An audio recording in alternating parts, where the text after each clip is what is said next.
各位同事早晨，夠人啦，係啦，唔使數啦，唔該晒。係啦，咁啊多謝大家。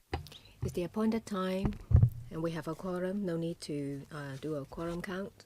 Welcome to the meeting on panel on Home Affairs. Item number 1, information paper issued since the last meeting. There are 2.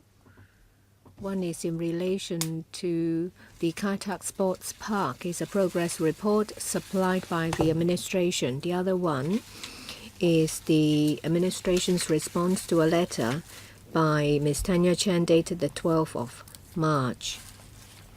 Item number 2, items for discussion at the next meeting.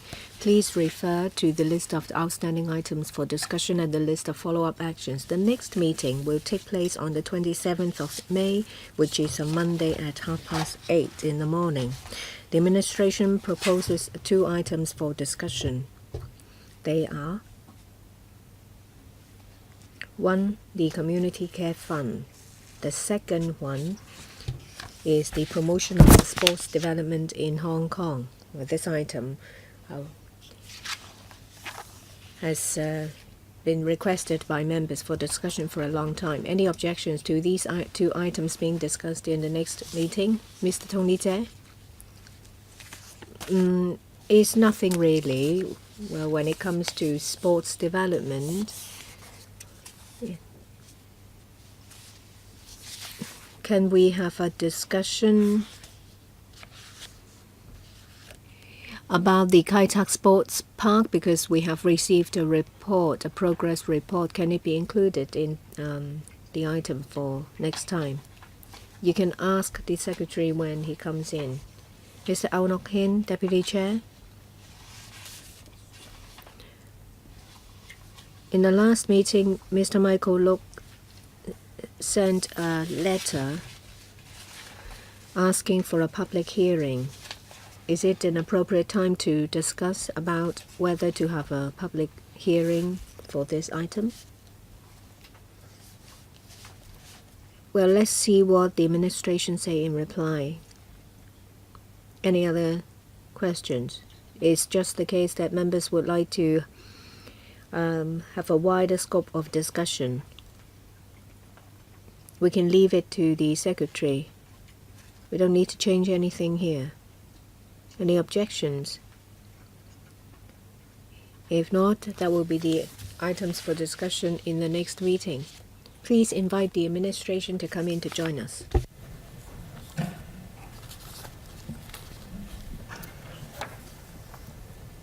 係劉國勳議員。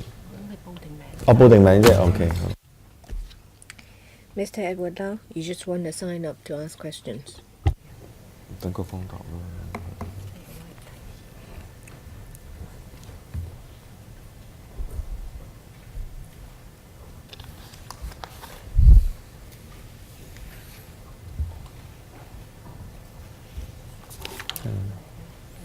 唔該，使唔使再一次？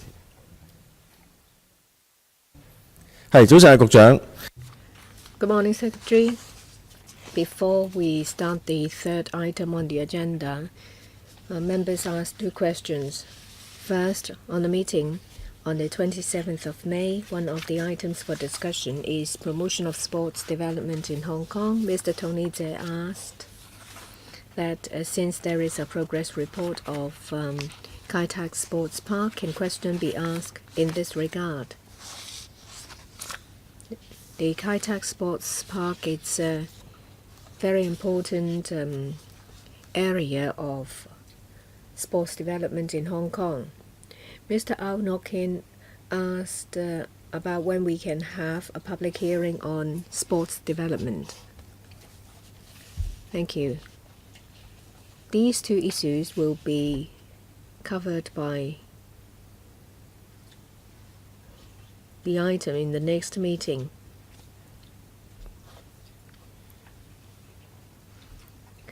We will give a full report under this item next time in relation to promotion of sports, whether it is popular sports or elite sports. Well, then I think the questions are answered. In relation to public hearing, what's your position? We'll wait till after discussion of the next time. I know that you are interested in the discussion of football, but there are many other different sports under the umbrella of sports. Maybe we'll make a decision next time. Thank you. Item number 3. District Library and Residential Care Home for the Elderly in the Joint User Complex at LegCo Road. Let me remind members, if there is any, this item involves public capital works. Under Rule 83A of the ROP, if there is any direct or indirect pecuniary interest with the item under discussion, please disclose the nature of the interest before you speak. Let me first ask the Secretary to take us through the paper. Thank you. We're happy to be here with the LCSD, the ASD, as well as the LCSD to present to you the District Library and Residential Care Home for the Elderly at LegCo Road. This is to make optimum use of land available. We propose to construct a district library with an area of 3,000 square feet and a residential care home for the elderly with 200 places to meet the needs of the district. You'll find detailed information in the annex for your reference. The district library is just like other district library. It will have an adult library, a children's library, an extension activities room, and other facilities. Because of height restrictions, the complex will be 6 stories. There'll be separate access for the district library and the RCHE.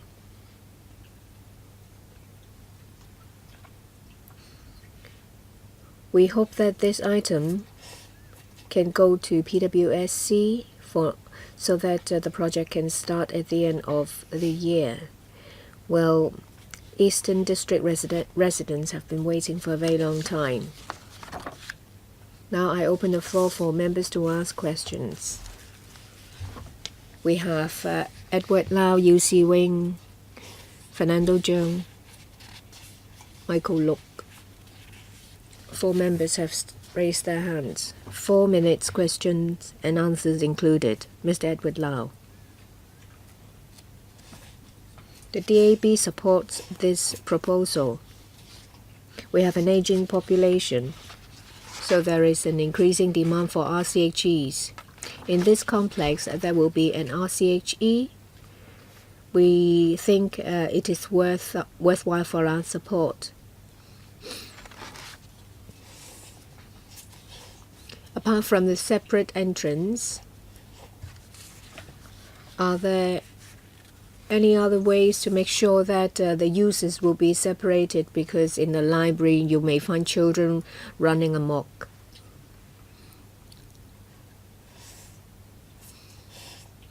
How can you reduce interface problems between the 2 groups of users, or to avoid people inadvertently entering the RCHE? May I defer to the ASD, the Architectural Services Department, about the segregation? I thank the member for the question. In relation to the entrance, we have clearly separated the entrances into 2 ones. Well, for RCHE, they use a separate lift. We think that it is unlikely that the people will inadvertently enter the RCHE. Over the side of the library, the entrance is very clearly signed, so it will be very obvious that it is the entrance for the library. When will be the earliest time for the 2 to be commissioned? well, say for example, if the library is ready and the RCHE is not, or the other way around, then the one that is ready can start operation before the other.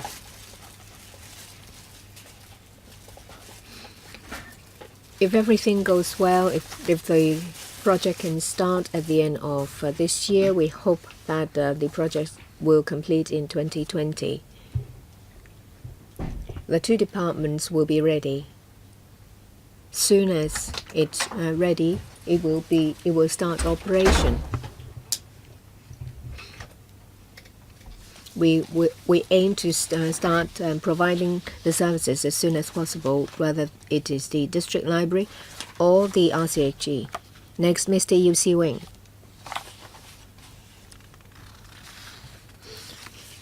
I support the RCHE. There is an acute demand from the district for RCHEs, so it is a good thing. I'm concerned about the aging population in Hong Kong. I see that for the waiting list for RCHE, there are about 40,000 people. This time, you only provide 200 places. Are there any plans to provide one or two RCHEs so that elderly people will be allocated a place in the same district where they live? Do you have such plan? What is the situation now? Well, 200 is a far cry from 40,000.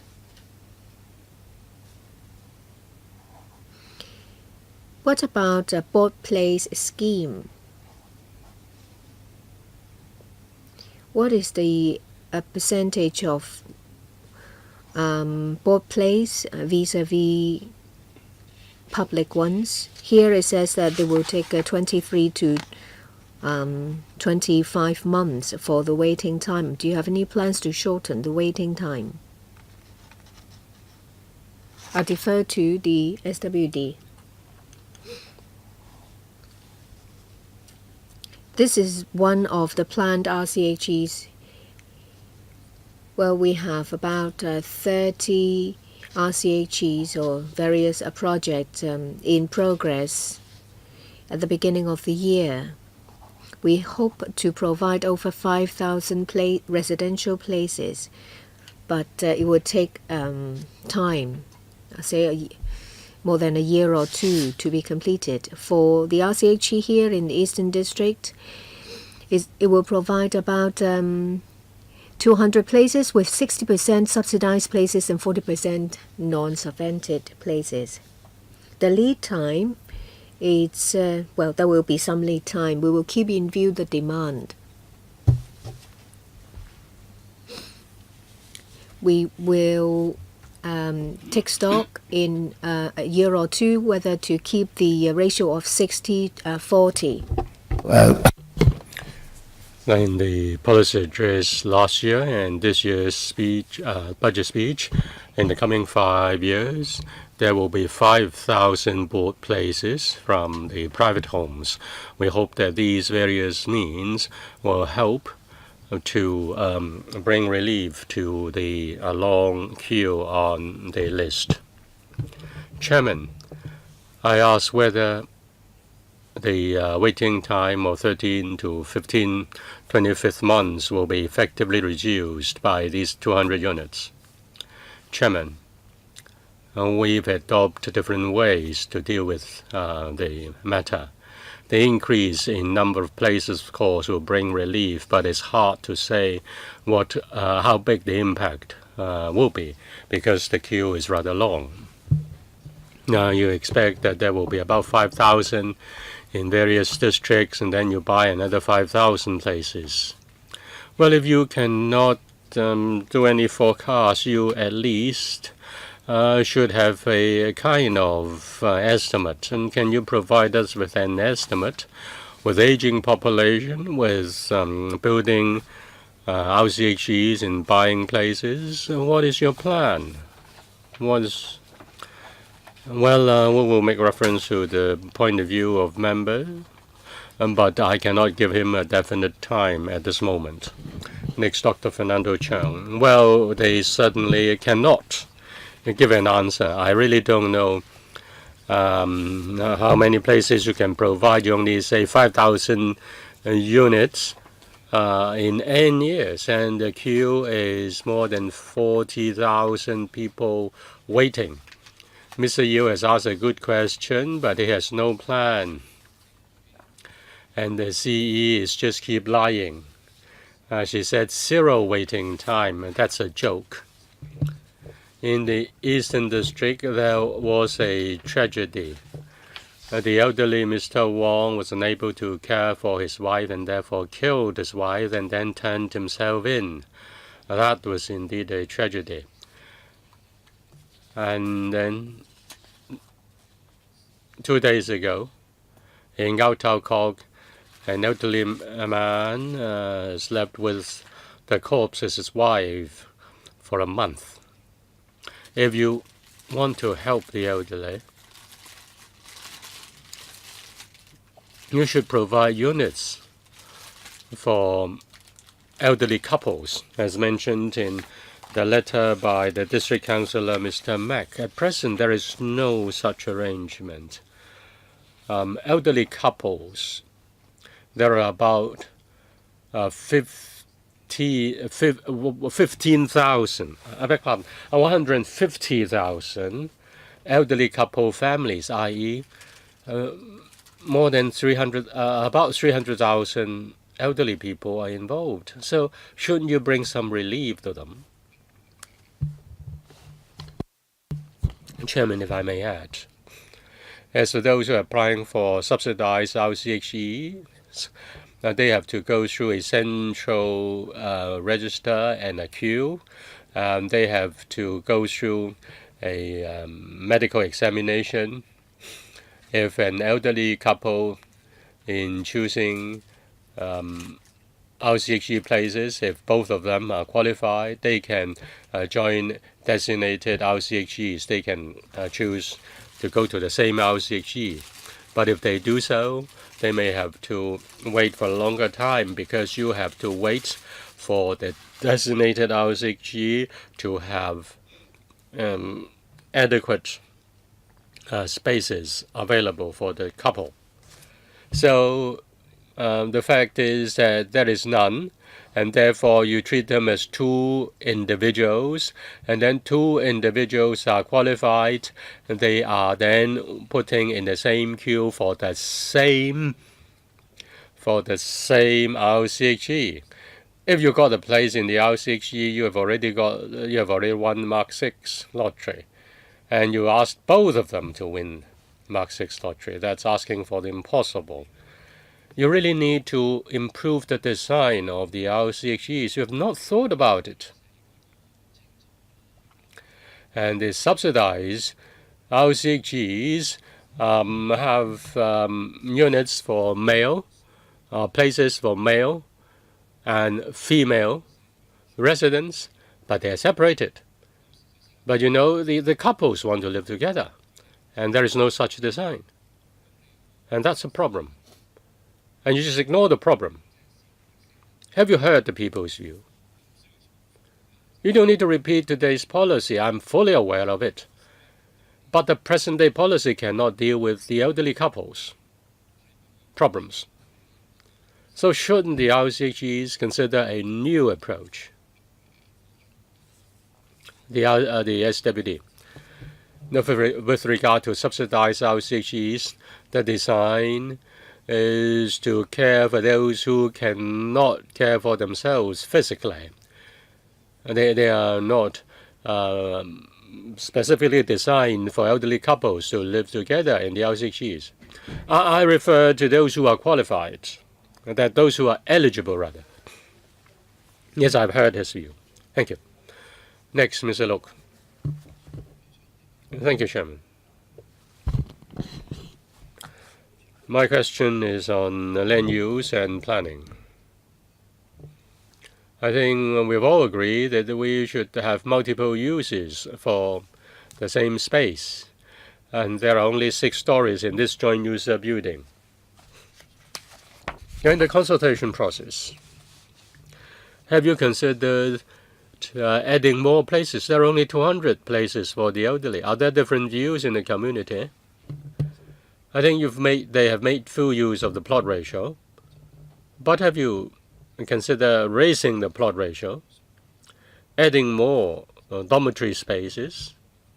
200 is too small. The second question is on car parking spaces. Will the car parking spaces open to the public? Those going to visit the elderly in the RCHE or those who go to the library may want to park their cars. Have you considered underground parking spaces, and that will not take up the plot ratio? And the third question is on promoting the reading culture, so that more young people are willing to make use of the library. I've noticed a trend that there are more middle-aged people using the library. Secondary students don't use libraries very often. There's a downward trend among them in using library. How can you encourage young people to make use of the library more often? 個問題咧，同埋第二個問題咧，即係點樣去充分去善用所有嘅空間。The first question is on making full use of the space available. Now, when there is land available in any district, we will start the discussion. We consult members of the council and also district councillors, and we see eye to eye in each other, and there are different wishes and expectations, and of course respect the expectations of the local people. With regard to this building, people have been waiting for a very long time for the library, and we want to proceed as early as possible. We have been discussing with the Eastern District Council, and we've adjusted the numbers. The question is whether we can increase the number of spaces of the RCHE. And originally the proposal was 100, and with further discussion we adjust the plot ratio, and it now becomes 200. As for car parking, there is no public car park there. There was discussion on this, but when it comes to the very end, members gave us a very clear message. If we are to change anything, there will be another delay for years, and therefore there was a consensus reached. We would make full use of the space available. We provide the library, and we add more places to the RCHE. As for promoting reading, I'll ask my colleague of the LCSD to respond. Chairman, we have a new design and new facilities in the new library. With regard to promoting reading, in terms of design of library, it's more creative. There will be leisure reading areas. As for computer facilities, we will add more applications to the computers that will help self-learning conducted by users, and we will also organize extensive extension activities. Thank you. Thank you. Mr. Tony CHAN. Thank you, Chairman. I support the project in principle, and I support giving it to the PWSC and the FC for approval. As for starting works as early as possible, and also with regard to design, I hope that more information can be given. And we are all concerned about promoting reading among young people and children, encouraging young people and children to go to the libraries. And I'm happy to hear that they will introduce creative design, provide more leisure reading space, encouraging reading, parents reading with their children. I think the architects, the professional architects can do more in this respect, and I therefore support the proposal. As for the adult library, I hope that more varieties of books can be added. Somebody like to read literary works, some people like leisure books, some have other interests. I think interests are very varied. I hope that the broader spectrum of books will attract people to go to the library. As for old aging, I think care should be given to the elderly in terms of the facilities. Reference is made to making full use of the land available. If there's any change to the plan time, there will also be more time needed. Reference is made to how to make use of the underground and the provision of basement. I hope that the government should think along this direction. The basement may not necessarily be used for car parking. Some uses can be put underground, though. So if some uses are put underground, then there will be more space available on the ground for other uses. So I hope that the administration will be more innovative in making the in doing the design. Now you ask the private sector to put their facilities underground. That may not substantially increase the cost of construction if it's just one story. I hope that the administration will not just disregard such an idea offhand. Well, I respect the decision because you have gone through the procedures, and I don't want to stand in the way of the project. I understand this point. Now, Chairman, I have a further question. In the Eastern District, in North Point, the existing library is only 460 square meters. As for this proposed library,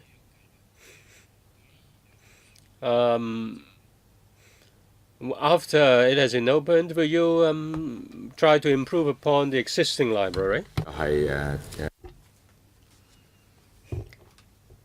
For information of the detailed design, of course, we will supply it in the PWSC meeting about the different types of books to be supplied. There is a standard. Of course, we will take into account the demand of the Eastern District and make adjustments. Regarding car parks, well, we have taken that into consideration in various projects, but we have to take into account the local conditions. In some projects, we have made adjustments by increasing the number of spaces. We have had discussions for a very long time. We've decided not to increase the number of parking spaces. For other new sites, it would be easier to incorporate that in the design. For existing facilities or existing libraries, we have no plans to reduce them, because using libraries to promote a habit of reading is very important. I would like to ask some questions about the self-study rooms and the library. What are the opening hours? With the LCS we would like some of the facilities to open round the clock, so I'd like to ask about the opening hours. The second question is about the design of the RCHE. If you can give us information about the RCHE, say for example 200 places, what is the space per capita, what facilities that are already in place, and what other facilities are to be provided by the operator. What about this respective scope of responsibility? I'd like to get more information. I know that you won't be able to answer me now, and I hope you will give me the answer in the PWSC meeting. Well, for the $8 billion, it will be used for key projects to be taken forward by the district council. So for the 18 districts, what is the progress? The car park. Well, you need to take into consideration the changes in demand in the district. Currently, it is a temporary car park. In the future, the secretary said that it's not going to be a public car park. How will it affect the demand and supply of car parking spaces in the area? What about that of Lei King Road? Can you give me more information? Well, it may not be a public car park, but still, you can give us a plan in the PWSC meeting to give us more information about parking spaces. The RCHE may require rehabilitation buses, rehab buses.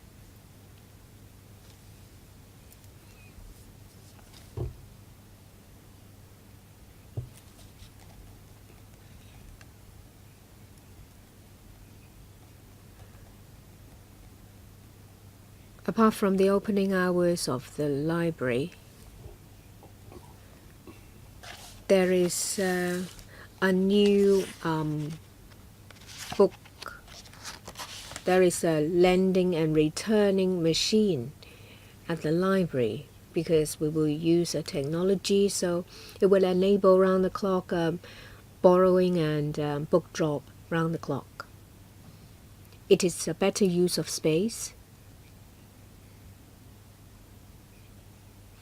And there is also a reading corner that will run for a longer time. It may tie in with the opening hours of the self-study room so that members of the public can use the service in the evening. You mentioned about the $8 billion project. Well, there's already one project submitted to LegCo in Changchao, and this one is from the Eastern District. It involves different departments. Well, these projects are in the pipeline. They will go to panels and go to committees in LegCo. We will give you more information about the car park. For the RCHE, I will defer to the SWD. The 200-place RCHE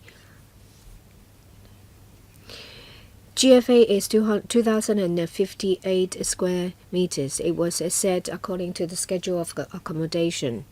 In relation to design and renovation, we will have to wait till we take over the site.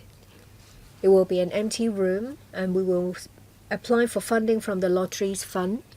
And then we will contract it out for operators to run it. We will require the future operator to renovate and decorate the place. Mr. Leung Chi-Chung. About multiple use a single site. Of course, we will support it. But what are the sites going to be used for? This is the Eastern District. a district councillor gave us a letter. It seems that there is an acute demand for RCHE and the library. The district councillor specifically mentioned his view. I agree with some of it.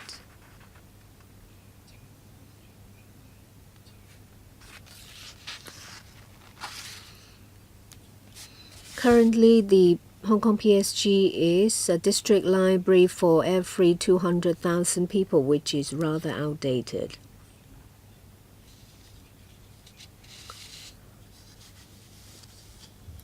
District library is much smaller in scale.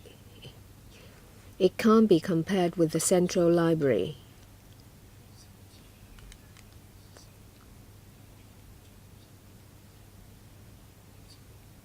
Would be better to have a central library for people to use library service or to study there.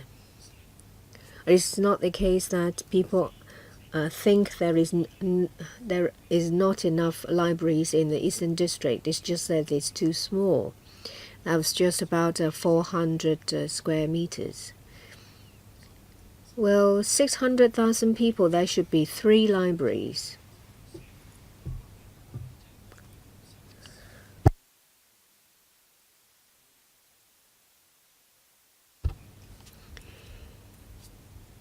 It seems that it will be better to have a bigger library instead of 2 smaller ones.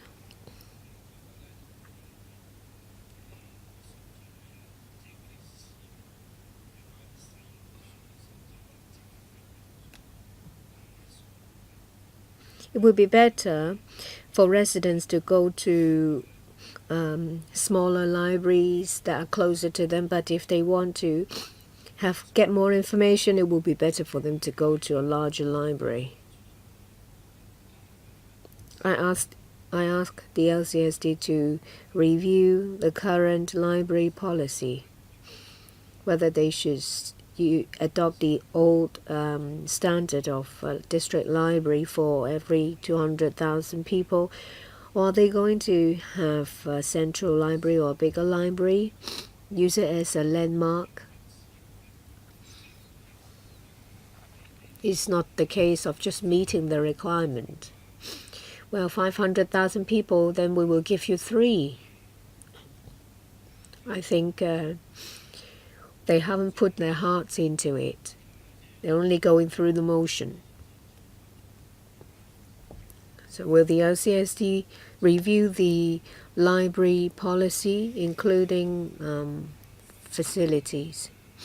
People now use the internet. People don't really go to the library. According to the information in the letter of the district councillor, for every 10 books borrowed, 9 of them are travel books. What do people think? What are the habits of members of the public when it comes to reading? What do people go to libraries for? We will forward your views to the department. Thank you. Then it's my turn, 4 minutes after I've finished. Then there is Mr. Ip Kin Yun, Mr. Wilson, and another member. I will draw a line there. If any members would like to ask questions, please come down as soon as possible. This proposal is here after it's been endorsed by the Eastern District Council. There are many different views.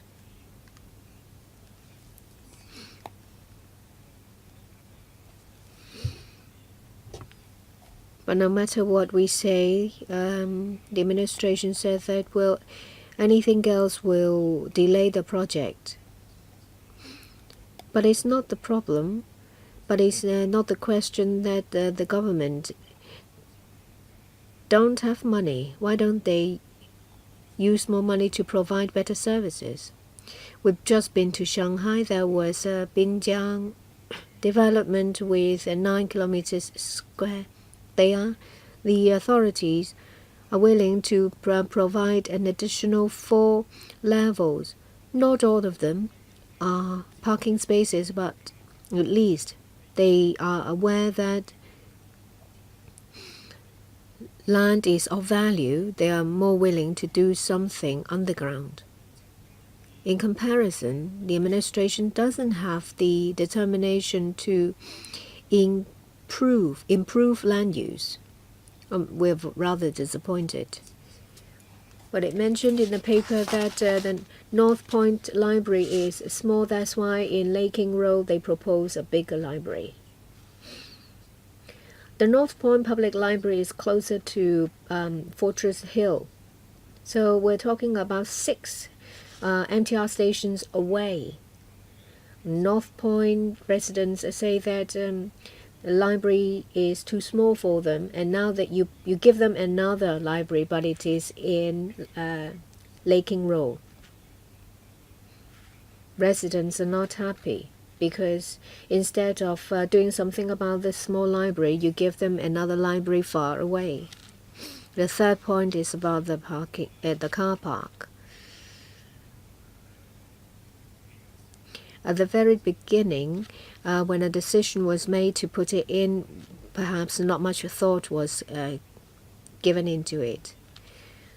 That site has been left idle for a very long time. It's always been used as temporary car park. It's right next door to the Eastern District Council. We have no choice but to accept the proposal.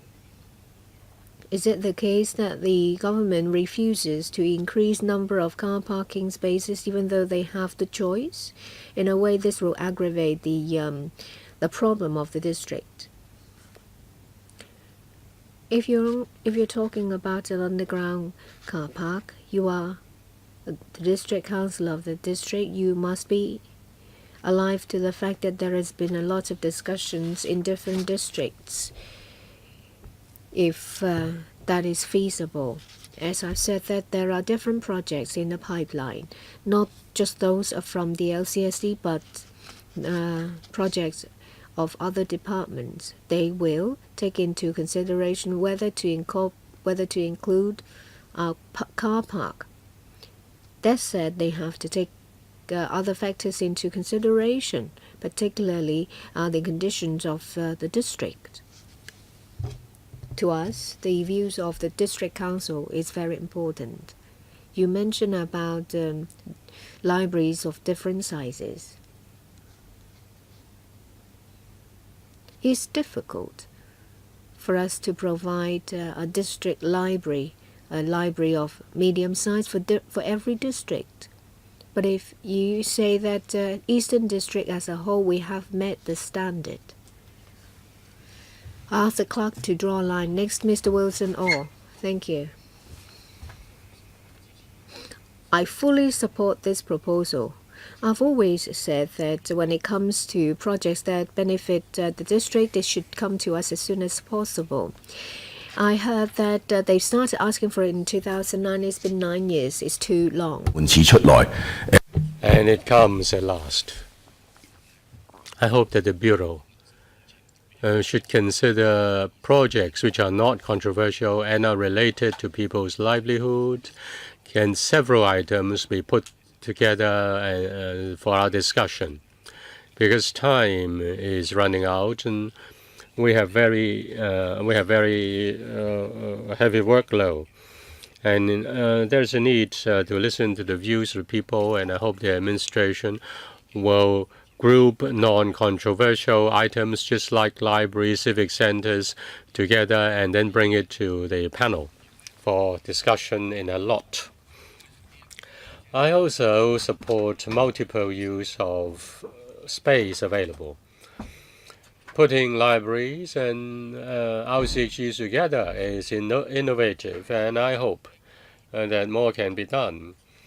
As for the RCSD, my impression is that they are very slow, and they only try to complete their works in the 11th hour, hastily. I hope that you will supervise the works very closely so that there won't be any problems with the nuts and bolts and other things. The administration wants to promote promote reading, but in the HKPSG there is no related improvement. There's a keen demand for libraries and reading rooms. If the standard is to have a district library per 200,000 people, that will not be working towards that direction, even if you have more small libraries. So would you consider relaxing the restriction on the provision of district libraries?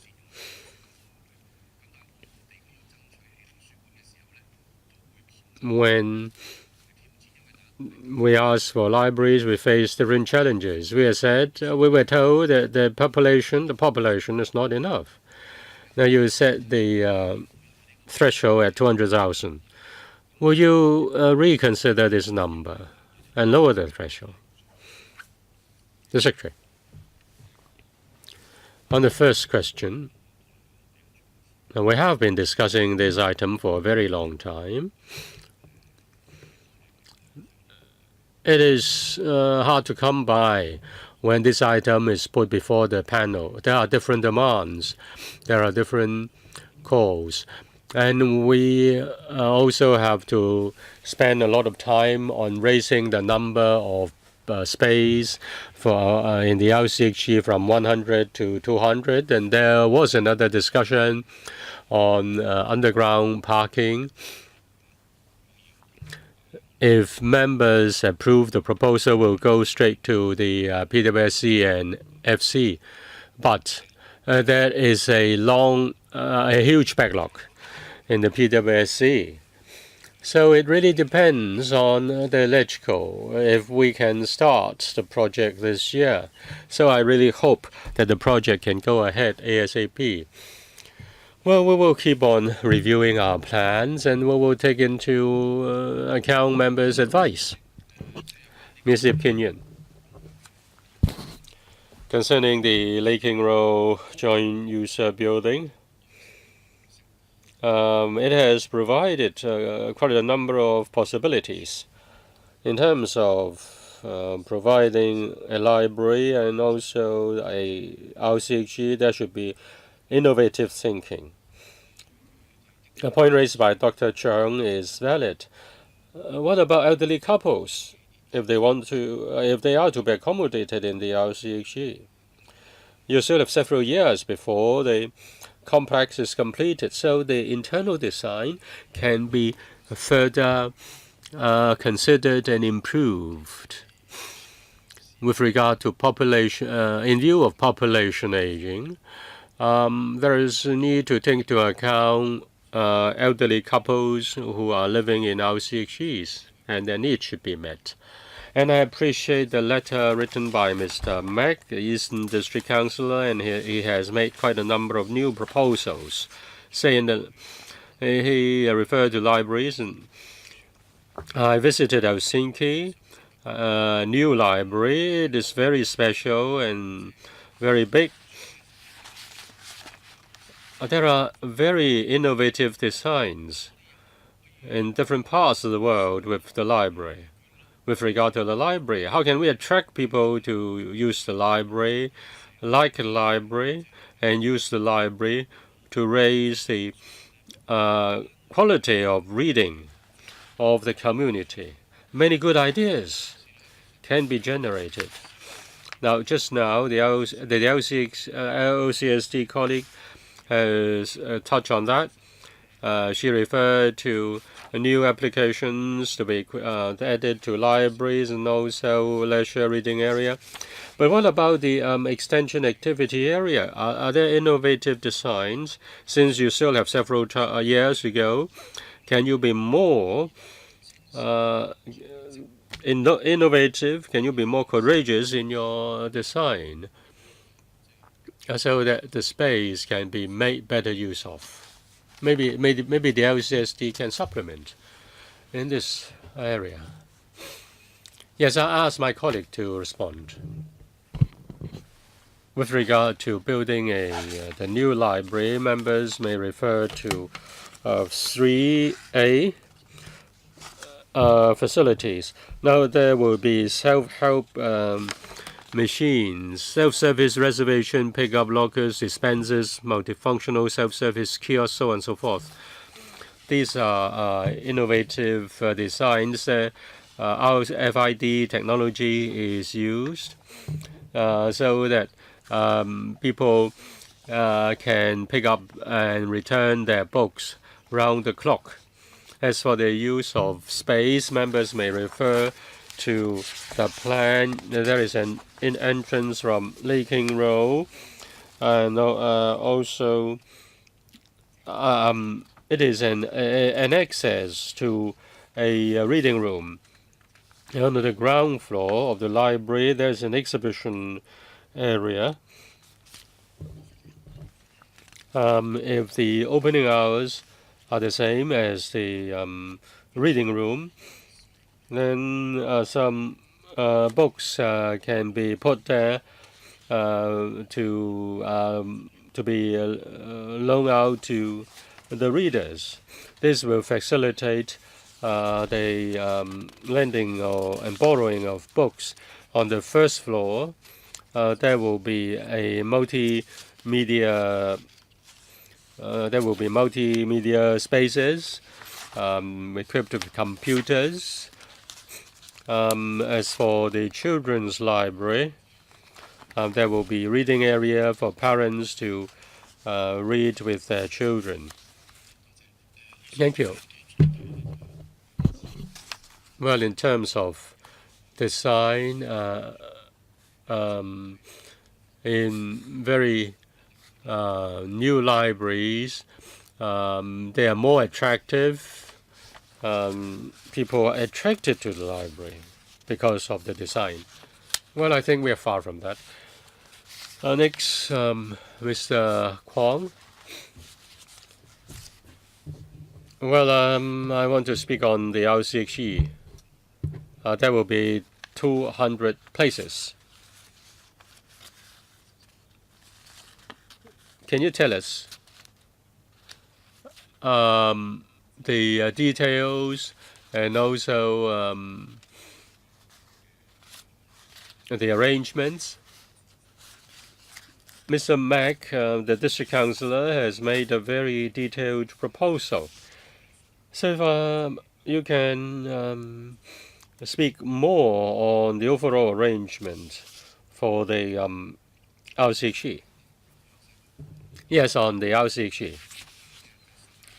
Like other new LCHEs, purpose-built LCHEs, we will conduct a tender exercise to allocate the LCHE to an operating agent.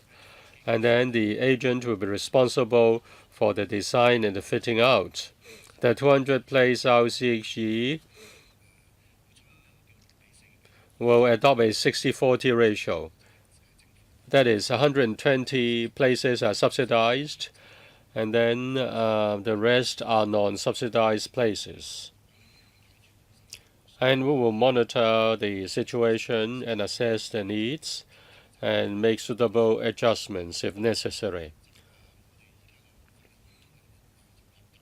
90% will be for those who need attention and care.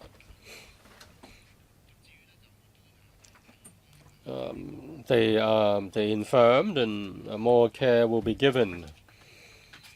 As for the allocation to elderly living in the Eastern District, well, the places are available to all eligible elderly people, and they can choose the district. They can also designate their preferred LCHE. Those living in the Eastern District are also eligible. Yes, you are working on this. Will you go to the district council? Well, I refer to Mr. Mack's letter of the Eastern District.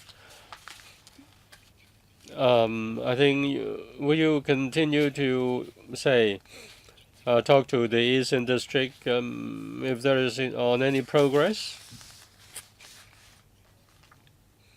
with regard to the RCHE? The views of this council and also the views of the Eastern District Council, the views of the LegCo and the Eastern District Council are not very different from our plan. And if we are to make any change, we'll report to you in due course. All right, so much for this item. Now let's move on to the next item, which is item 4.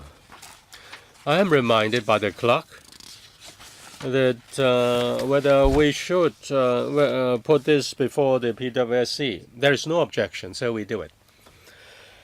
All right.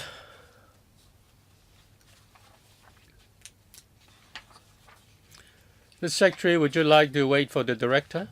Or you can introduce a paper? Well, I can do that.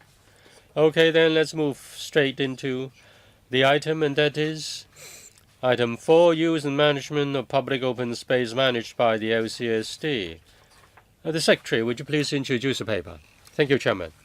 This paper is to brief members on the use and management of public open space under the LCSD. There are several measures which are reported in the paper. Number 1, injecting art and design elements in the open spaces. And it has been introduced to Tuen Mun Park, and it is very welcome, and we are going to extend it to other districts. And the other is inclusive park for pets. We have 49 pet parks, and upon members' request, we are trying out the inclusive park for pets, and then we have launched 6, and then we will monitor the situation for a year before we will consider way forward. As for noise control, because of certain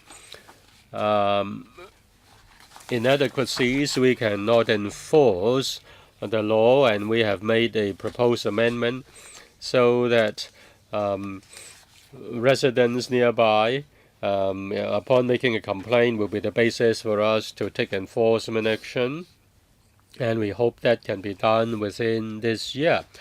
And finally, the designation of PPGs. Because of the difference in nomenclature, there is a need to make some amendments, and we are working on that. And we hope that by June, all these drawings and plans will be lodged with the Lands Department, or Land Registry rather. Thank you. Now I open the floor for members to ask questions.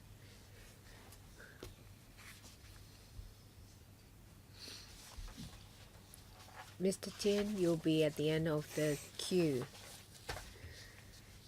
Edward Lau, Roy Kwong, Yu Siwing, Ray Chan, Michael Luk, Deputy Chair, Roy Kwong, and Michael Tien, and I myself.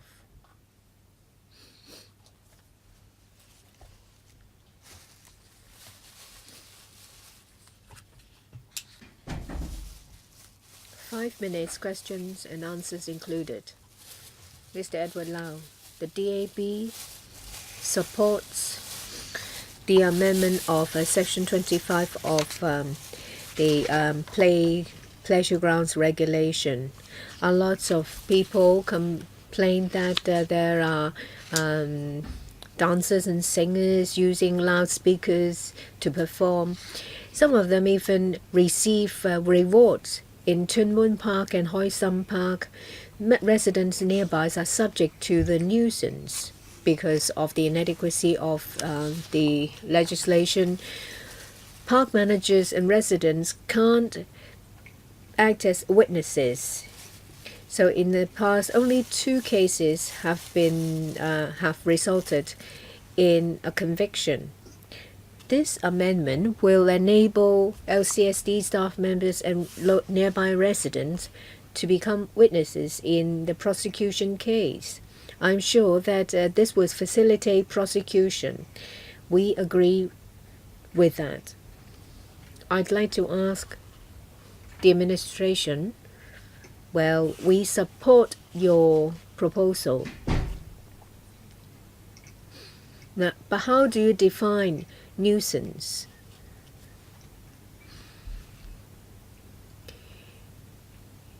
There may be some vicious complaint. If there is no clear definition of nuisance, well, park managers may become caught in the middle, and it will be difficult for them to perform their jobs. Will you give them clear guidelines, say for example by measuring the ambient noise, so that there can be some kind of objective standard? The maximum penalty is level 1 fine, $2,000, and imprisonment for 14 days. For the 2 conviction cases, it's just a fine of about $1,200.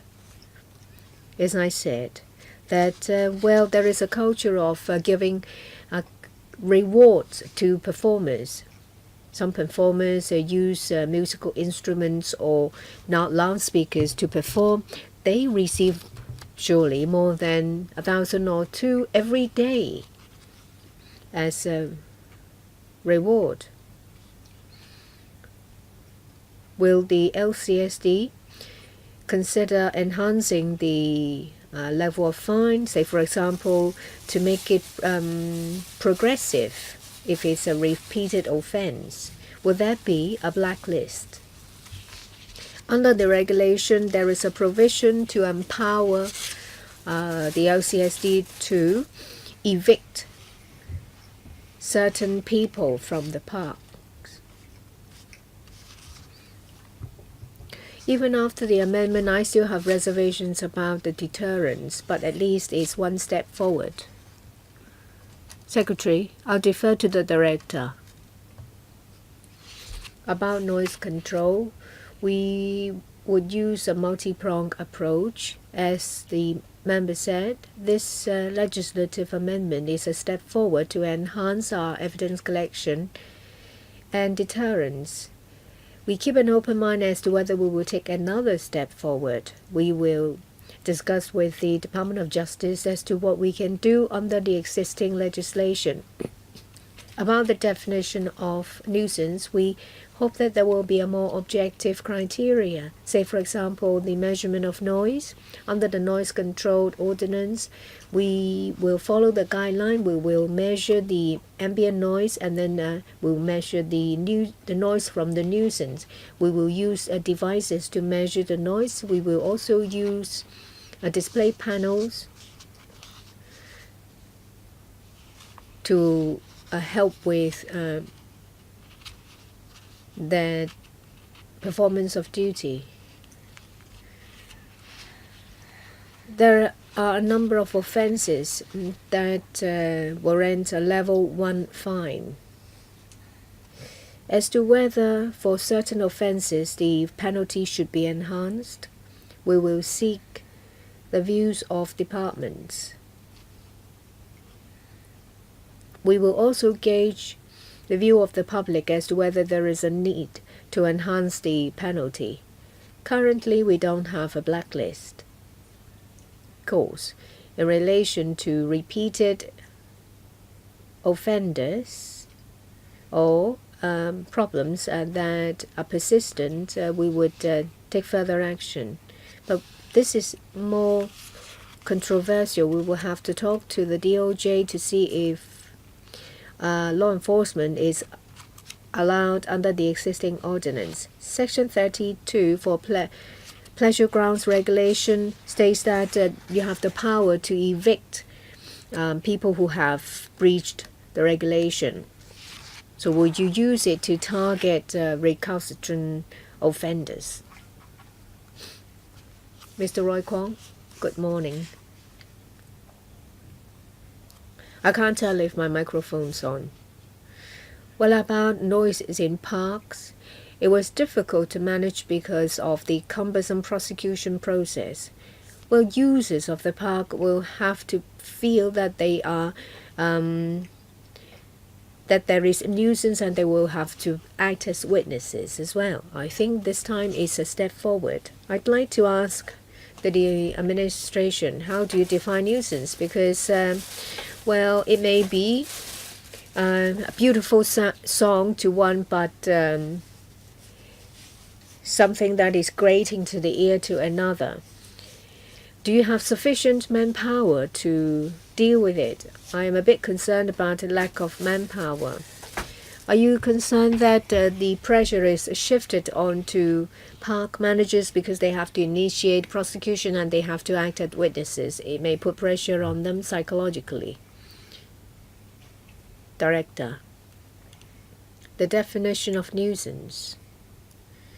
We hope that there will be more objective standard.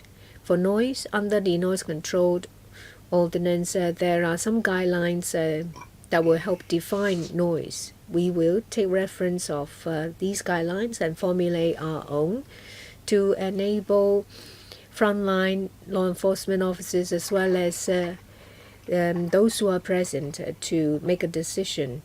Well, the most objective measurement at the moment is to measure the noise level in decibel. We will enhance manpower in parks that are often complained about. We will increase the number of staff members. After the legislative amendment is endorsed, we will focus on parks with a lot of complaints. At the beginning, we hope to deploy more personnel to enhance deterrence. There is a clear guideline when it comes to law enforcement to help frontline officers decide what constitute noise and what warrants a law enforcement action. We will also enhance training to give them more confidence in enforcing the law. Well, there has been a number of black spots, Hoi Sum Park, Tuen Mun Park. The director said that there will be increase in manpower. Can you maybe give us more information about your establishment in this regard? Because it is not easy work. We hope that it will be successful, because when the performance becomes a nuisance, in the past nothing could be done because the law says users, but now it's going to be anyone or person. That means LCSD staff members can become witnesses now. So that means they are ready to become witnesses. Director, when it comes to law enforcement, there'll be park managers, there'll be leisure managers, officers, some outsourced security guards. If necessary, we will work with the police to enforce the law as well. We will enhance law enforcement personnel of different levels. Will also enhance the cooperation with the police.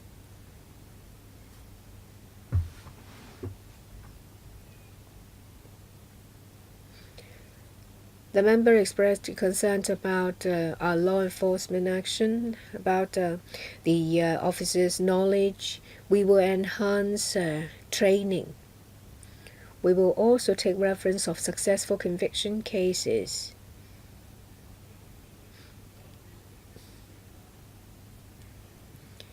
We will learn from the successful experience and then make improvements to enhance our law enforcement action. We will at the same time increase manpower. Thank you. After Mr. Yu Siwing, I'll draw a line. Mr. Yu, the first question is about injecting elements of design into parks. Well, I see from the photographs that they are very nice, very attractive to users, but there will be problems. There are more facilities and there will be a high degree of wear and tear.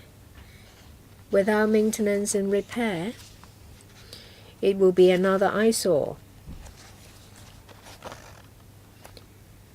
With additional facilities, that means that there is more of a chance of bacteria. It's about maintenance and repair.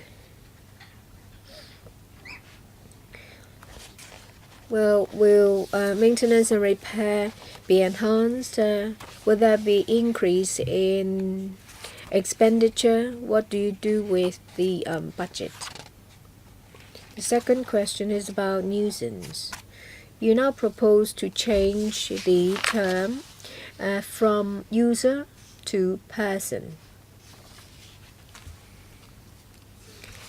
But in the past, prosecution action can only be taken when users of these parks are willing to act as a witness. But it's just like private areas. There are some other common areas or public areas outside parks. If the definition of these areas are the same, since the government is going to change the law, why don't they change the law about nuisance caused in public places as well?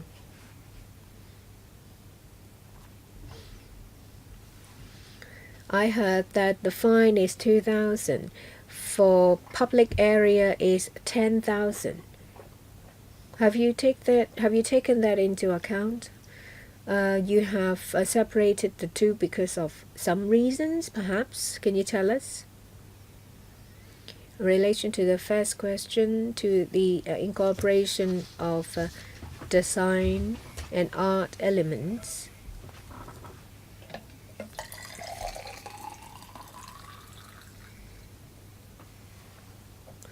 before designers and artists endorse the proposal, we will look into the durability of these installations and facilities.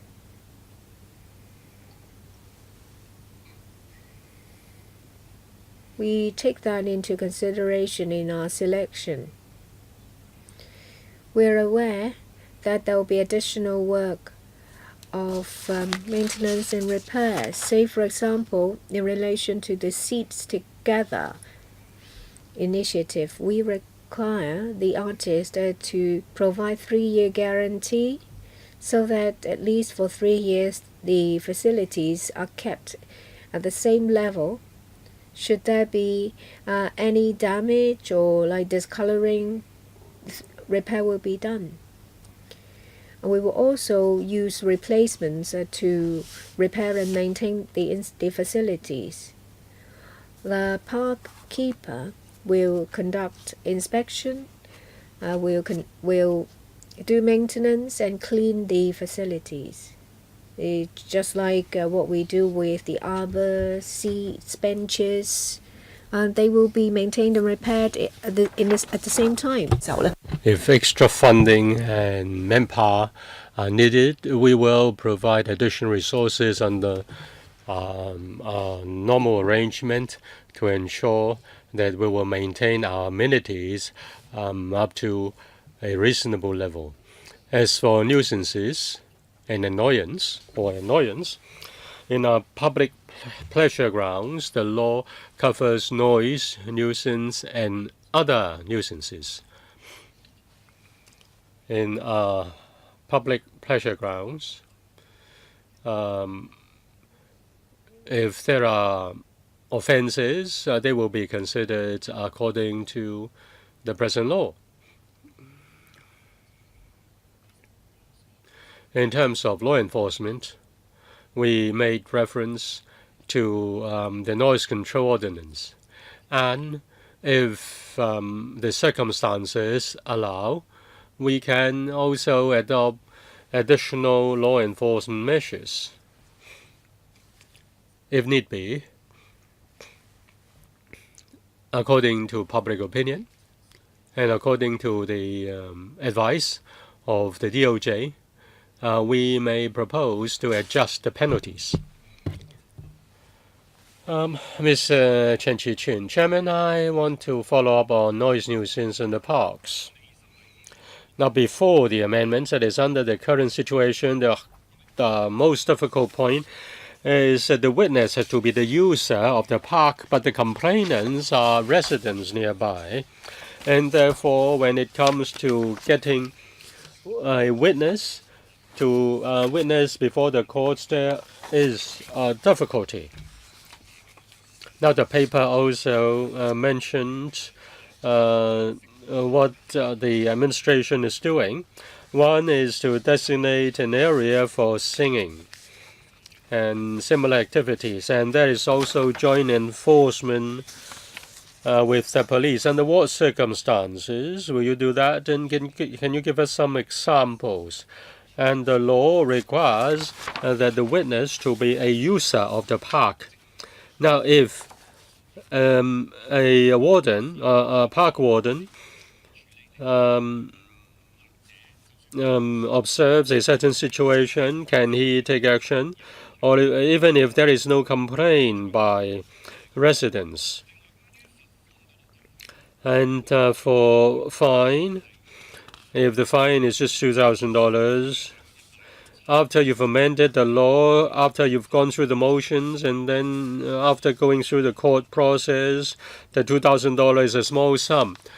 A small monetary award, or rather a small monetary reward will cover that. So is giving a monetary reward to a singer is in breach of the law. And if you prohibit the change of hand, cash to change hand, they can use just a QR code. It's not begging. So there's a need to increase the fine. If one applies to organize an event, will the noise level be adjusted accordingly? Say they will organize a big activity and there will be singing and dancing. Of course, it will be noisier. Will that the kind of activities be affected? Now we adopt a multi-pronged approach, as mentioned in para 8 and 9. Say in Hoi San Park and Tuen Mun Park, we have designated singing areas. If people want to make use of the amplifiers, they can go to those areas, and they will be allowed to use loudspeakers and amplifiers, and the noise is kept to the designated level, and people are using that. The concern is that outside the designated areas, there are people using amplifiers and loudspeakers. In the singing area, people do some activities and it's welcome, and that can be maintained. As a joint enforcement action with the police, in Hoi San Park, in Tuen Mun Park, we have had several joint operations with the police. Generally speaking, together with the police, together with our park wardens, we go there to take out prosecution against the offenders. As for the threshold for starting the prosecution, at present, a park user has to make a complaint and to be a witness before we can start the prosecution. After the amendment, whether the complaint comes from nearby residents, though they are not present at the park, nor are they users, if there is any complaint by the residents, and if our wardens can can measure the noise level to show that it exceeds the permit, then action can be started. Therefore, there is no need to get the users to be a witness, because they may not have the time, or they may not want to be a witness to testify before the court. As for penalty, we have to consider a whole host of matters in terms of the fine level.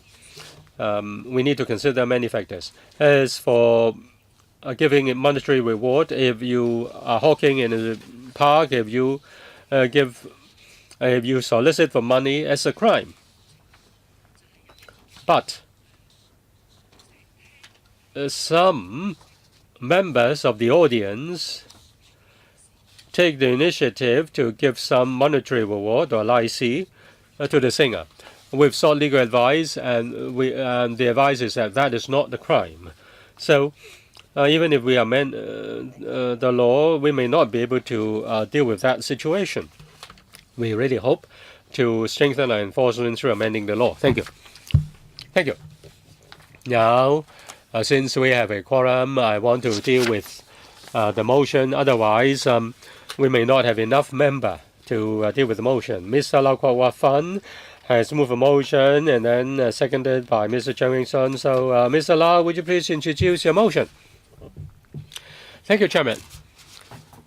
My motion is that in recent years there are many citizens who have been complaining that people are using loudspeakers and amplifiers when they sing and dance in the park, and that cause noise nuisance to the residents.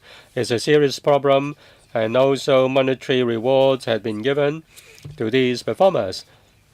So the LCSD will amend the regulations so that complainants can be witnesses, so as to enhance noise control. The problem cannot be eradicated because there has been no complete review of the public pressure ground regulation. Therefore, the administration should comprehensively review the PPG regulation so as to stem out noise nuisance, and also giving of monetary reward, and also balance the rights of users. And before, and also the police should be asked to help out to enforce the law. Second, study the possibility of increasing fines, and then increase the fine according to a scale with regard to repeated offenses to deter noise nuisance. And third, consider asking frontline officers to take out enforcement action, including evicting those who create nuisances, and also set up a blacklist to prevent the multiple offenders from entering the park. Is there anyone who objects to dealing with the motion? If not, then I put the motion to the vote. Those in favor of the motion, please raise their hands. Mr. James Chan, you are not a member of the panel.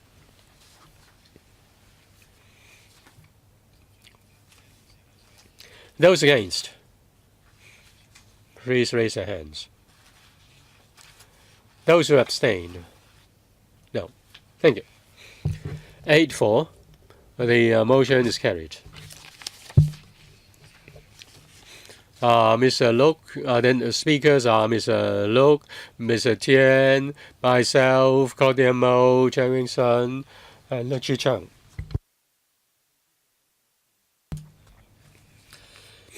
Mr. Kong, I think he has already spoken. Mr. Look. Thank you, Chairman.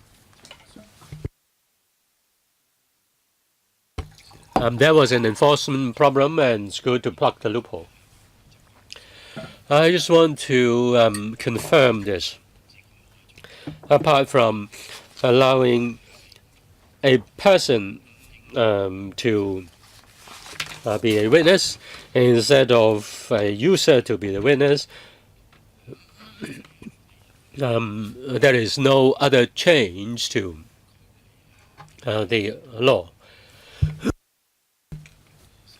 And also some of the staff are in fact contract staff, or they are staff of the contractors. So will that be enhanced? Will that be increasing the pressure on those staff members? And will their pays be adjusted accordingly? Or will you have a team of civil servants doing the enforcement? Those contract staff or staff contractors will only do the ordinary park management work. Now, say in a designated area, they can use the loudspeakers and amplifiers. But what about those outside the designated area? They may just play a guitar, sing a song, and they don't use an amplifier. How can you measure the noise nuisance and whether it will exceed the limit? There's a need to control noise nuisance, of course, but it may be an overkill. People just want to enjoy themselves, have a good time when they have leisure. They just want to sing.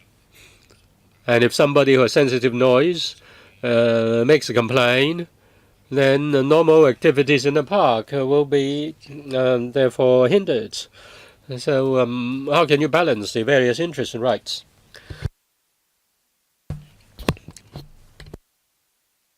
With regard to our law of enforcement, that's similar to noise control.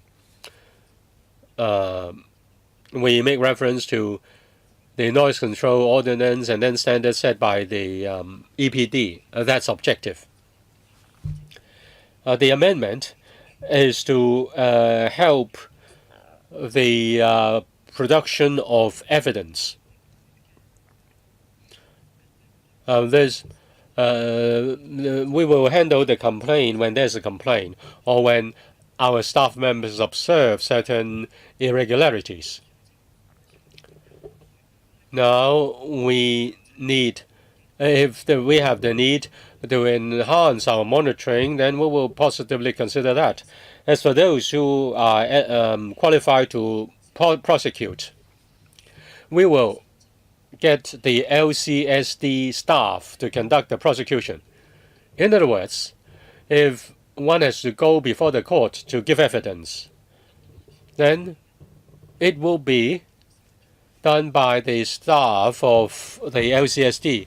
As for contract staff, such as security guards, they will just assist.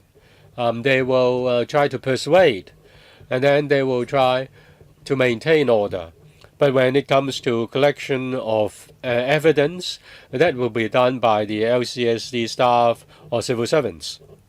So in terms of training, we will ensure that there is adequate knowledge among our staff, and if need be, we can redeploy other civil servants to help out with the law enforcement. I fully agree with Mr. Luke in respect of balancing the rights and interests of different parties. In public playgrounds, people conduct various activities. If they just play a guitar, sing a song, and do some leisure activities without causing nuisance, in particular not causing any noise nuisance, this is just all normal. These are just normal activities. So we need to have an objective standard, and that is something we will do. A member has asked if there are applications to have large-scale performances in our ball court, say for example a Lantern Festival or some other events. We would require the operator to put in place a number of measures, management measures, including noise control. We strike a proper balance by ensuring that there will be a variety of activities allowed, and at the same time residents nearby will not be disturbed. I would like to ask another question. Just now the director said that you hope to formulate objective criteria in order to strike a balance between the right to use the park by performers and the right to enjoy tranquility by residents. So when it comes to using any instrument to make a noise or any noise, I think the range is rather wide. Can I ask the director to elaborate in the formulation of an objective criterion? What is to be done? About the plans, you said that in June everything will be in place. Now 450 sites, what are they? Which are they?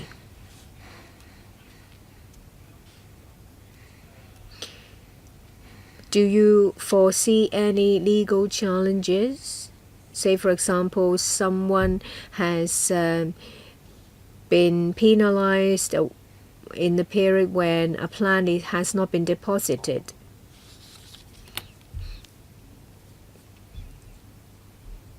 Do you have any plans to deal with this kind of challenges? Let me stop at these two questions.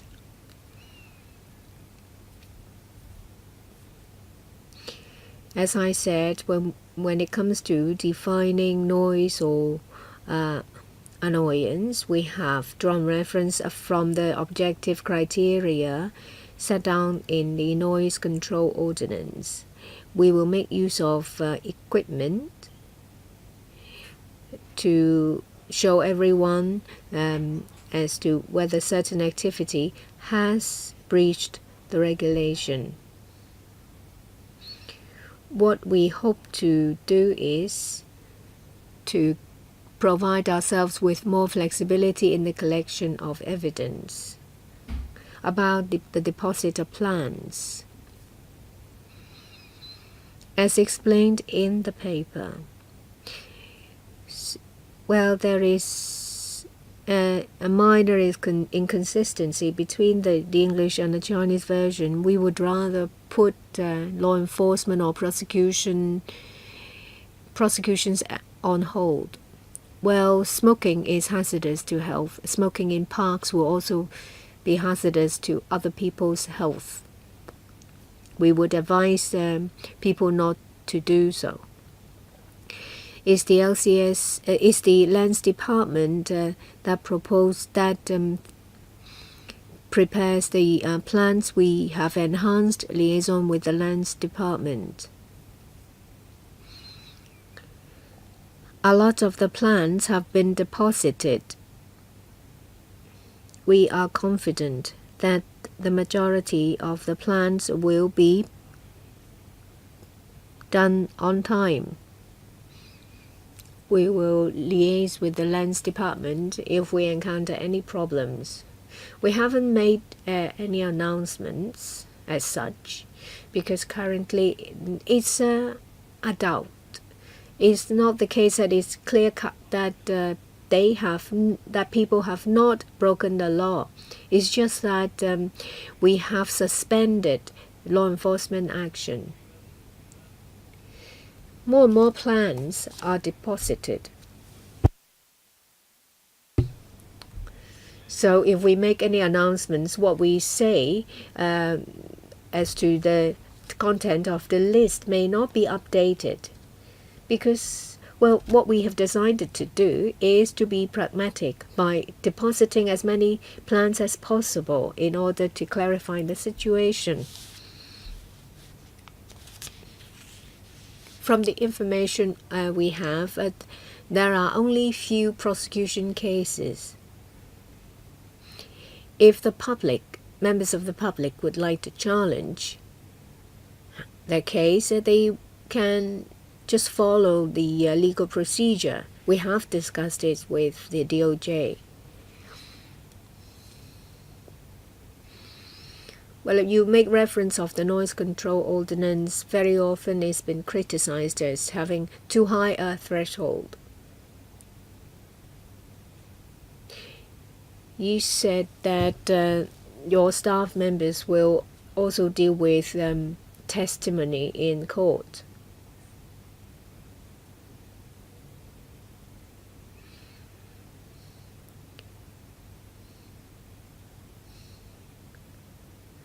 What if it's at the peripheral of a park? Will you be able to deal with that? The site where the performance takes place may be at the edge of the park. I don't know whether you will come across such cases. I hope that where possible, your staff members will act as witnesses in order to deal with these problems. Mr. Michael Tian. As expected, it's all about noises. Majority of members sitting here are from geographical constituencies. It shows that this is a very serious problem. I strongly support the direction that the government has taken. I think that the fine should be at least a level 2 fine. If it is a repeated offender, it should be enhanced to level 3. I'm sure that if you have such concrete information, people will think twice before they do it. Just now you said that you will consider it, but there are other things to consider. I would like to ask you, is it possible to enhance it from level 1 to level 2? Whether you will do it is a different thing, but at least it is possible, right? It can be done. A motion was moved. It's about the same aspiration. We will go back to look into it because we have to consult other departments. That means it is feasible, but you will have to consult others before you decide whether to go ahead. Noises. Well, I know one thing or another about railway noises. Well, it's about the pitch and the noise level. Sometimes the volume is low, but it's quite grating. Say, for example, well, if you scrape metal against metal, it will drive some people crazy, even though the decibel level is low. So it's not just about the volume, it's about the pitch as well, especially when some instruments are used. I understand, as the director said, that we need to strike a balance. Say, for example, creativity, freedom. In overseas countries, there are lots of buskers. Most of them are singers. It is difficult to set an objective criterion. You have to measure the pitch as well. Otherwise, you open yourself to appeals. There are 10 people singing and dancing there. You go to tell them that you're going to prosecute you. Everyone said that I'm just here for the party, so who will you issue the summons? To whom will you issue the summons?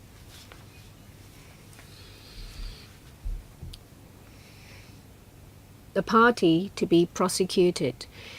We will see who directly caused the noise. Some of them, in some cases, it may be the singer.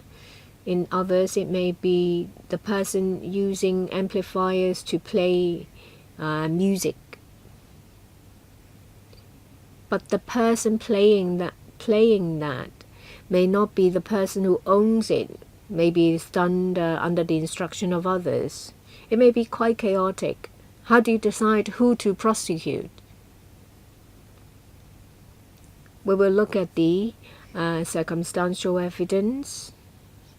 Just now you said that, say, someone called from the 4th floor that there is noise, and you will arrive at the scene and you see just a big group of people making noises. In the end, you have to decide to issue a penalty ticket to a single person. No one claims to be the organizer. Maybe each of them will bring an instrument. You're trying to decide which one makes the loudest noise. Well, it's mainly the singer, because when it comes to singing and music, the main culprit will be the singer. But there are parties that when only music is played. If it's music, then we will approach the organizer. We will look at the evidence. Maybe if you enhance the level to 5,000 or 10,000 people, no one will claim that they are the organizers. But there will be people bringing the instrument there. So the owner of the amplifier will be prosecuted. Well, then that means that people will simply switch to using very cheap equipment. You have to be very careful about this. Now it's my turn. Number of members have asked regarding giving rewards, what the department will do. People are concerned that such an act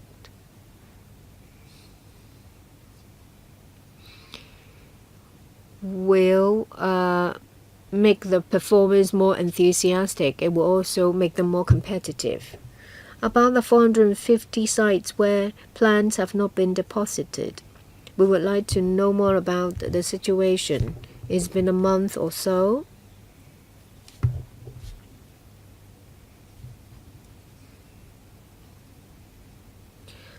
Well, we see members of the public challenging the government. Now they know that for certain sites the law enforcement action is suspended, so they would go and test you. Will you say that they have reached the regulation, but because plans are not deposited, so they can't be prosecuted? Do you have the number of these cases? You have deposited half of the plans by now, because it's been over a month. Can you give us more information about giving rewards? Well, under the law, if it is begging or soliciting money or touting goods in these areas, is against the law. But if spectators take the initiative to give monetary reward, well, we have asked, we have sought legal advice. Currently, there is no provisions in the law to prohibit giving license or cash rewards. We will have to strike a balance. About depositing of plans, progress is good. We have completed over half of them. We have been depositing plans.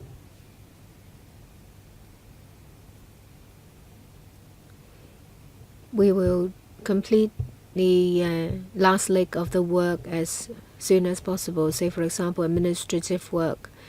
The LCSD and the land registry will complete the final stage of the work. We believe that by June everything will be completed. There may be some difficult cases. Some of the public pleasure grounds have quite a long history, and that is something we need to consider. Well, would there be an overkill? Now, if we have observed irregularities, we will try to persuade people, say, not to smoke. If the one is smoking, we ask them, now, smoking is harmful to your health and harmful to others' health, and therefore please stop smoking. Usually, upon persuasion, the people cooperate.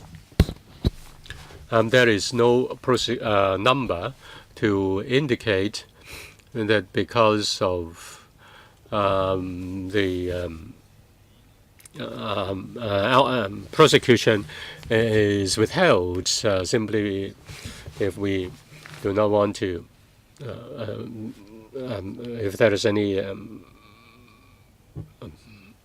issue.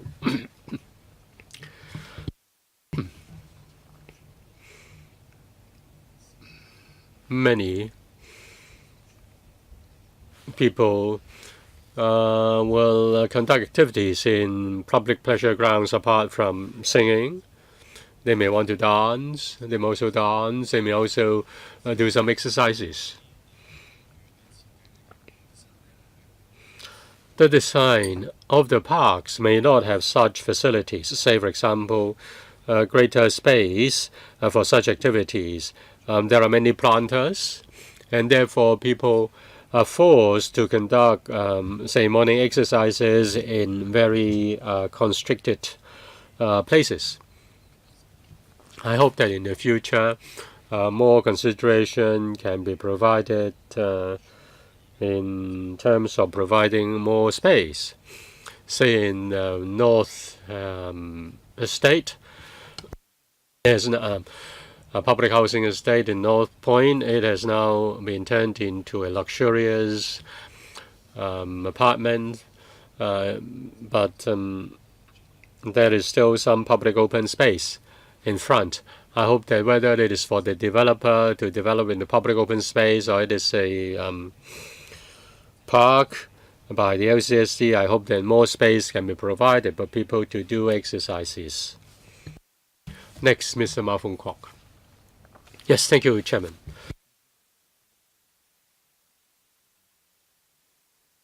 The administration proposes to introduce more art into public pleasure grounds. I support that.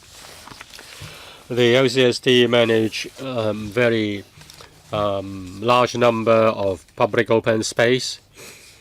In Tema Park, the government has put a lot of artwork. People are interested in these artwork, and that has to be promoted. I think more can be done. More artworks can be put in public open space. More art elements can be included.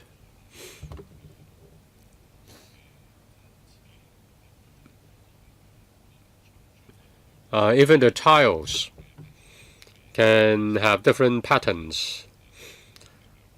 More art elements can be introduced even to public toilets. As for large parks, can they be used for short-term display of works of art so as to enhance people's opportunity in appreciating art? As for the definition of public pleasure grounds, there is a difference in definition in Chinese and English. Will the administration consider amending the law so that the definitions do tally? Some drawings of some public pleasure grounds have not been lodged with the Lands Registry. How can you enforce the law? Say, if people smoking in these public pleasure grounds, but the drawings have not been lodged with the Land Registry, how can you deal with that? Well, we fully agree with the direction pointed out by Mr. Ma. Where possible, in new parks, you add more art and design elements. In existing parks, such as the Tema Park and other parks, we will mount large-scale art exhibitions, and the Tourism Commission also work with us in such activities. Say in Tema Park, we have winter lighting, and in March we have the Art Expo. As for introducing more art elements in designing new parks, we will work with the RHSD to introduce more art elements in terms of the installations and the materials. The second question is in respect of the definition of PPGs.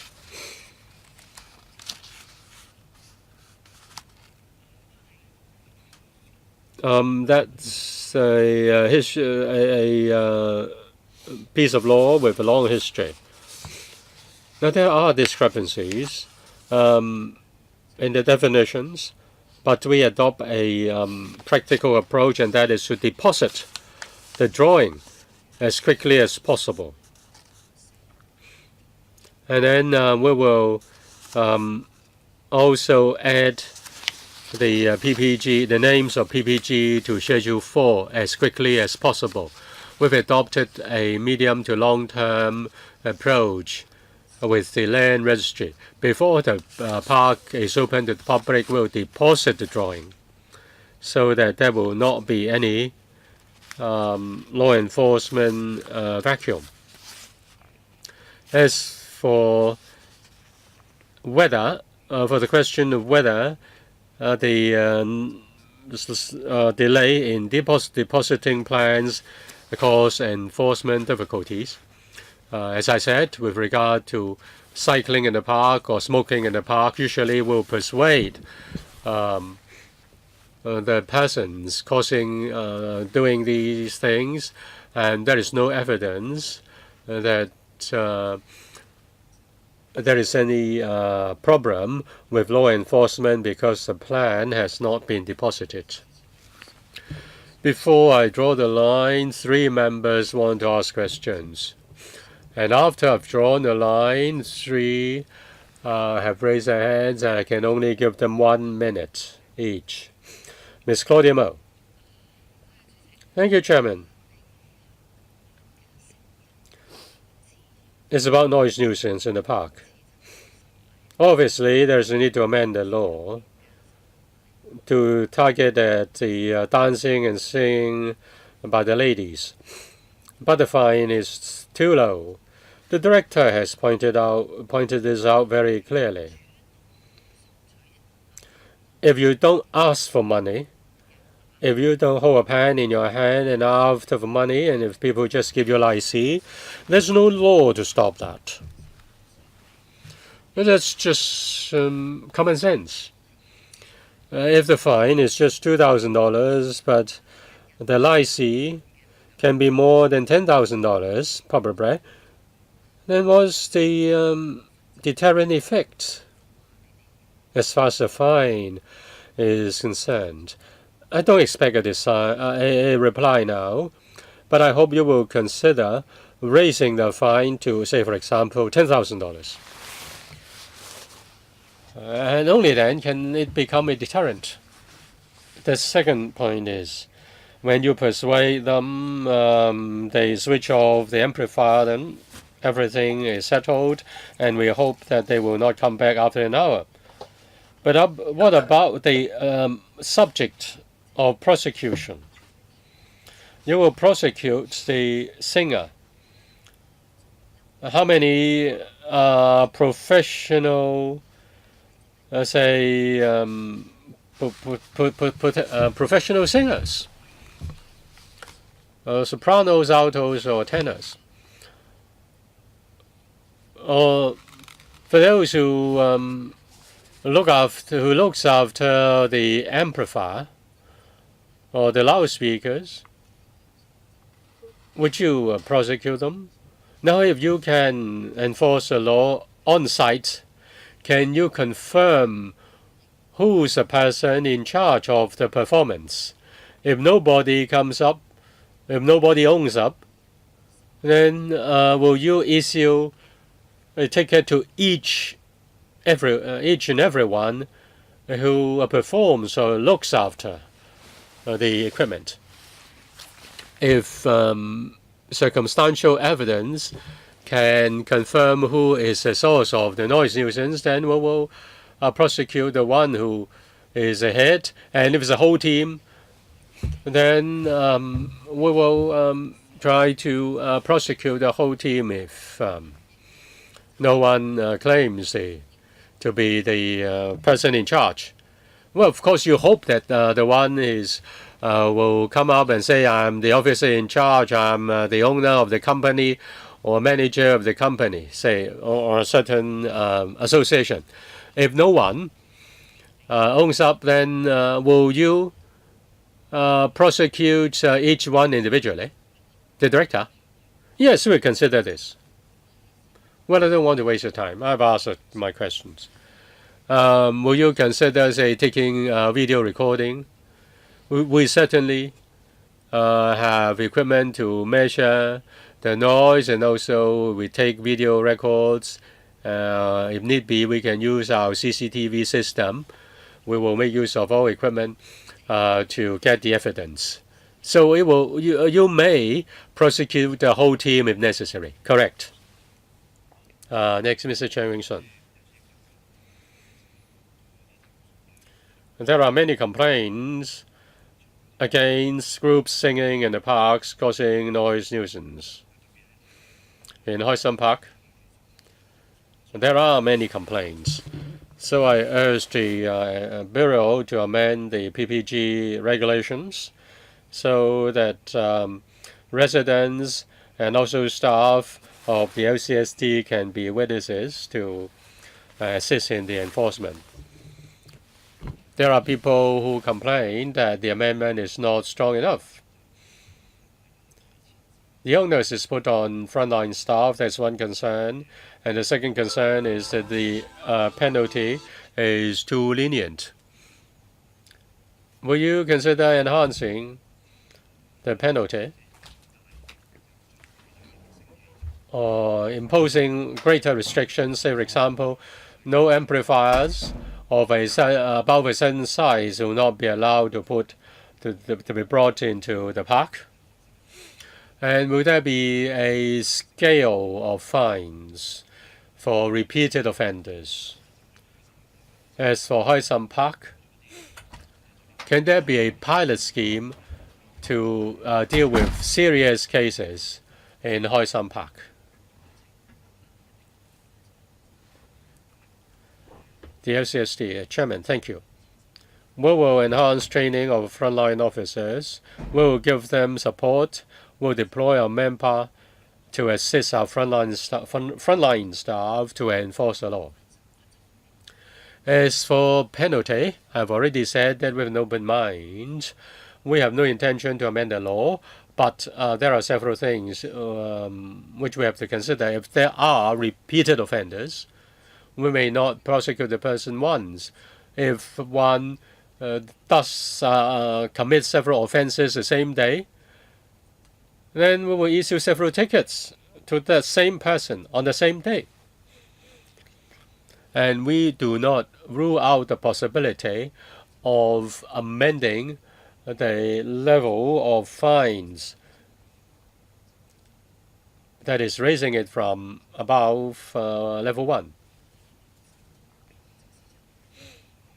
We've asked the DOJ, and they say that we cannot prevent people from bringing loudspeakers into our room, into our parks.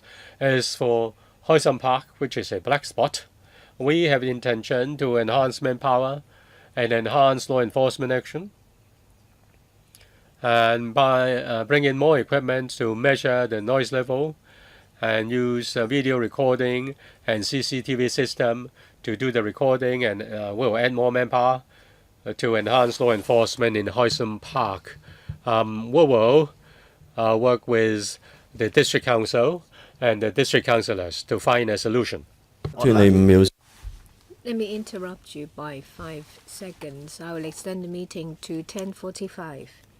In principle, I welcome the improvement, but it's back to the same question. As we all know that Hoi Sun Park is a black spot, and the problem has been there for years.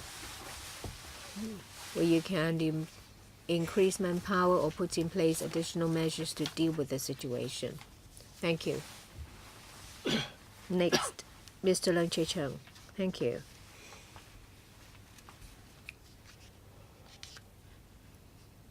About the amendment to the pleasure grounds regulation, I support it.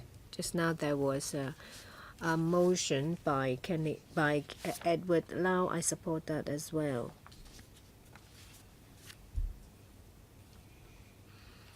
The government has done a lot of work, say for example designating a performance area. From what I've heard about the Tuen Mun area, well, there may be a designated area, but the designated area itself is very noisy. And you said that you will use equipment to measure the level of noise, and if it is intolerable, then you will ask them to turn it down.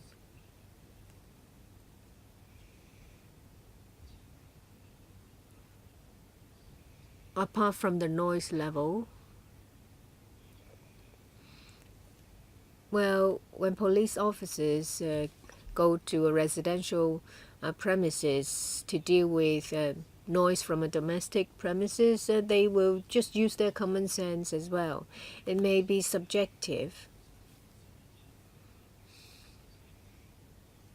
but annoyance is worrying. Shouldn't you tighten it further?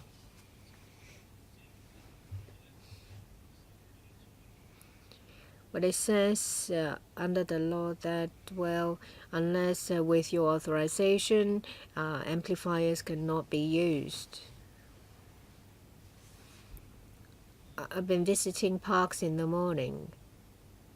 There are people who play wu themselves. The noise is not loud. But with the amendment, you will enhance law enforcement and increase manpower. If one wants to play music, it will be difficult, because if they do it at home, they'll be scolded by their family. Then it's ideal for them to play in the park. But the amendment may create problems for them.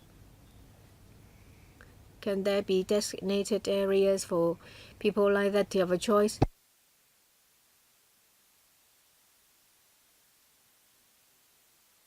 Well, they can't play the instrument at home, and they don't have the money to rent a studio. So the park is a good place. You now chase them to the roadside, so the noise is moved to the roadside, and well, the police officers will be called to deal with the case.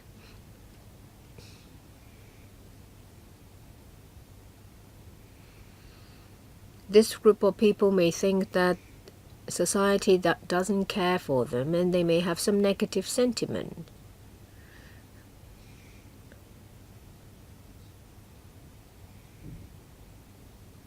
Will you consider the difficulties encountered by different stakeholders? You may find law enforcement difficult, and that different people may find it difficult to use the park. Well, there are designated areas for self-entertainment. They may make applications to organize activities there. If there is excessive noise from these designated areas, then we may consider,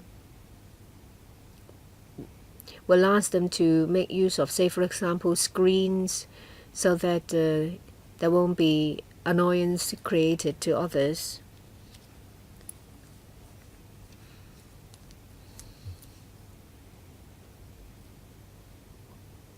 The same law enforcement threshold is kept, even with the legislative amendment.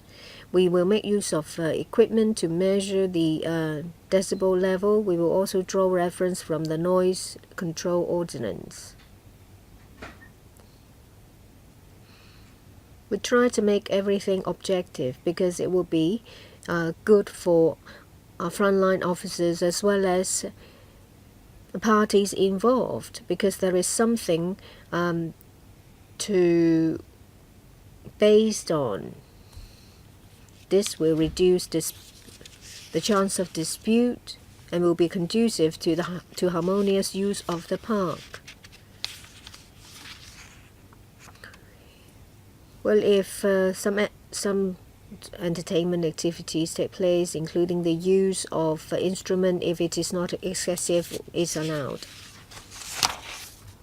I've already drawn a line. You have 1 minute, and I'm afraid that you won't get an answer. Mr. Ted Hui, 1 minute. For further control of noise annoyance in LCSD venues, I support that. Members have already said that there are a lot of places that are badly affected. Please pay attention to the new Central Harbour Front. Apart from residents, it will be used by visitors as well. I'm sure that there will be a lot of complaints. There can be improvement in your law enforcement and management.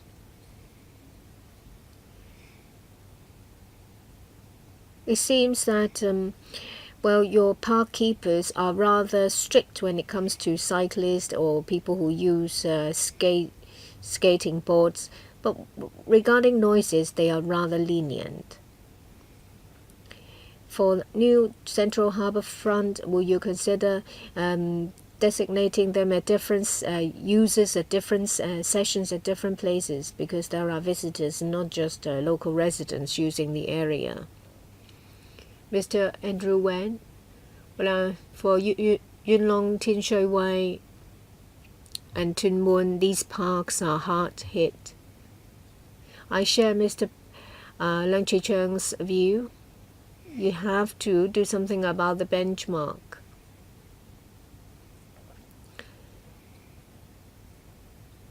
The notion of a police general ordinance is good because, there is some degree of subjectivity there.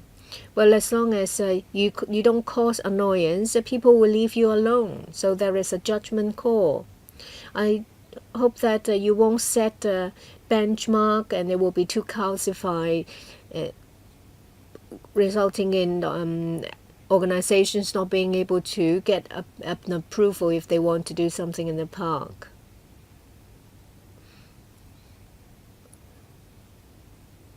You have 1 minute, Mr. Junius Ho.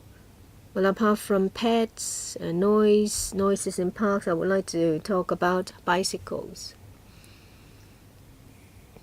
We see people cycling or playing skateboards. Some of them are motorized.